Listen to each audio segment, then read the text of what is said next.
All right, so you want to learn English faster, huh? Well, you've come to the right place. We're diving deep into this script, jam-packed with advice, and trust me, we're going to filter out the gold, the stuff that actually works. You know, it's funny, right off the bat, this script doesn't just hit you with grammar rules, it starts way before all that. Intriguing. Yeah. Where do they start then? What's the foundation? Mindset. They're all about getting in the right headspace first. Mindset, huh? Okay, break that down for me. What does it even mean when it comes to learning a language? Basically, it's that belief, really believing you can become fluent. It's like shifting from, man, I wish I could speak English to, I will speak English. It's like anything else you set your mind to, right? Yeah. You got to believe you can do it before you actually can. But then believing's only half the battle sometimes, right? What about the actual doing? Totally. And the script talks about that too. Consistency is key. They compare it to like working out. You don't get ripped by going to the gym once a month. Right. Got to be consistent. So we're talking daily practice. Exactly. Even if it's just for a little bit each day. And here's where it gets kind of cool. They actually encourage learners to embrace making mistakes, like right from the get-go. Now, hold on. Embrace mistakes. That sounds a little counterintuitive, doesn't it? It might seem that way, but think of it like learning to drive. Imagine being so scared of stalling the car, you never actually give it gas. You'd never leave your driveway. Exactly. And the script makes this great analogy. Making mistakes in English, it's like stalling that car. It's just part of learning. Okay, I'm starting to see it now. So don't be afraid to speak, even if you mess up a bunch at first. Exactly. Each mess up, it's a chance to learn and get better. And speaking of diving in, the script also talks about immersion. Now, when I hear immersion, I think booking a flight, jetting off to some English-speaking country. But I'm guessing they have something a little easier in mind. You're right. They give some really doable things you can do, like just switch your phone's language settings to English. Oh, wow. That's such a simple but smart idea. We're always on our phones anyway. Exactly. And it doesn't stop there. They also talk about narrating your day out loud. In English, of course. So instead of just thinking, okay, time to make dinner, you'd say it out loud. I'm going to the kitchen to prepare dinner. Yes. Might feel strange at first, but it's great for getting your brain thinking in English and practicing pronunciation without any pressure. It's like you become your own English-speaking character. Speaking of which, the script also talks about movies and TV shows as great ways to learn. But they're not just talking about passively watching, are they? You got it. They're all about active engagement.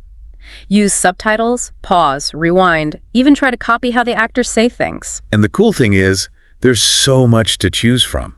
Documentaries, comedies, thrillers, even reality TV. You're bound to find something you enjoy while learning at the same time. Don't forget about podcasts either. They're like everywhere, on any topic you can think of. So you're training your ears A&D, learning something new at the same time. Okay, that's a win-win for sure, learning English and satisfying your curiosity. But what about actually finding someone to practice speaking with? They don't leave us hanging on that one, do they? Not at all. They've got some really interesting insights on how to find language partners and how to structure those conversations to get the most out of them. Want to hear more about that? Absolutely. Let's jump right into the world of language partners. All right, language partners. This feels kind of like, I don't know, taking the training wheels off, going from practicing in your room to actually talking to someone. Yeah, it can feel like a big step, but the script does a good job of breaking it down and making it less scary. They're really big on this idea that finding a language partner isn't about finding someone to analyze every grammar mistake you make. Right, it's more about just having a conversation, right? Totally, just talking, even if it's a little messy at first. And they give some practical tips on actually finding these partners too, like check out online language exchange platforms. Oh yeah, those apps, right? Yeah. Where you connect with native English speakers who are trying to learn your language. Exactly. Those are great. You practice your English, and in exchange, you help them with your native language. Everyone wins, and it kind of takes the pressure off feeling like you gotta be perfect, Totally. It's like you're both learning, both figuring it out together. Yeah. But speaking of, getting better and everything, the script doesn't completely ignore grammar, right? Right. They actually have some pretty cool ideas about how to tackle grammar strategically, so you learn faster. Okay, I'm all ears, because honestly, grammar can feel overwhelming sometimes. So many rules and then exceptions to the rules. Where do you even begin? Well, they start by kind of flipping the script on how we usually think about grammar. Instead of getting stuck on memorizing every single rule, they say focus on the most common words and phrases first, the ones you'll actually use all the time. So it's like learning the hits, the essential grammar points that'll get you speaking and understanding quicker. Exactly. Prioritize the language that people actually use every day, not just the stuff you'd find in a textbook, you know? Makes sense. And they mentioned some tools too, right? Something about spaced repetition. Oh, yeah. Spaced repetition. That's a learning technique where you use flashcards and review them at specific times to help you remember things better long term. It's like a workout, but for your vocabulary. Okay, so instead of just repeating a word a million times and hoping it sticks, you're being strategic about it, reviewing it at just the right times to really cement it in your memory. You got it. And they even mentioned some apps specifically like Anki and Memrise. They're great for this kind of spaced repetition thing, and they have pre-made flashcards, or you can make your own. Easy peasy. Sounds way less overwhelming than just trying to cram a bunch of vocab all at once. But okay, what about writing? Any tips on how to get better at writing in English? They do. And it kind of goes back to what we were talking about before, consistency, practice, practice. They're big on making writing a daily thing, even just for a few minutes each day. I bet a lot of people listening are like, but what am I supposed to write about every day? That's the cool part. It can be literally anything. The script talks about keeping a journal, writing little summaries of stuff you've seen or read, even just jotting down your thoughts in English. It's all about just getting comfortable with writing, you know? Yeah, like building those writing muscles. Yeah. Okay, this next technique they mentioned I'm really curious about. Shadowing.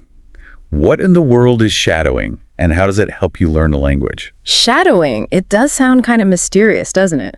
But it's actually pretty straightforward. Okay, imagine you're watching your favorite actor speaking English in a movie, right? Now picture yourself speaking along with them, trying to match their pronunciation perfectly, their rhythm, everything.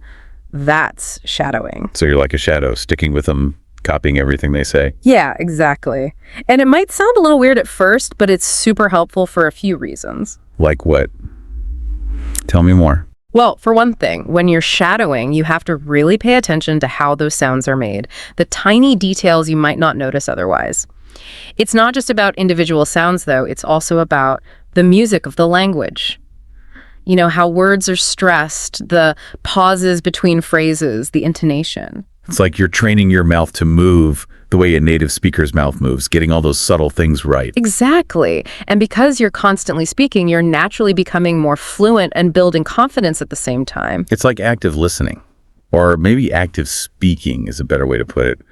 What kind of stuff can you use for shadowing, though? Anything, really. As long as you can listen to it. Podcasts, audiobooks, the news, even YouTube videos, they can all be your shadowing buddies. I love this. This script is full of such practical advice. It's not just telling you to learn English. It's giving you the tools to actually do it. I know. It's super refreshing, actually. But they do have one final piece of advice, and it's a good one. They talk about taking this whole learn by doing thing and applying it to other areas of your life, too. Ooh, I like where this is going.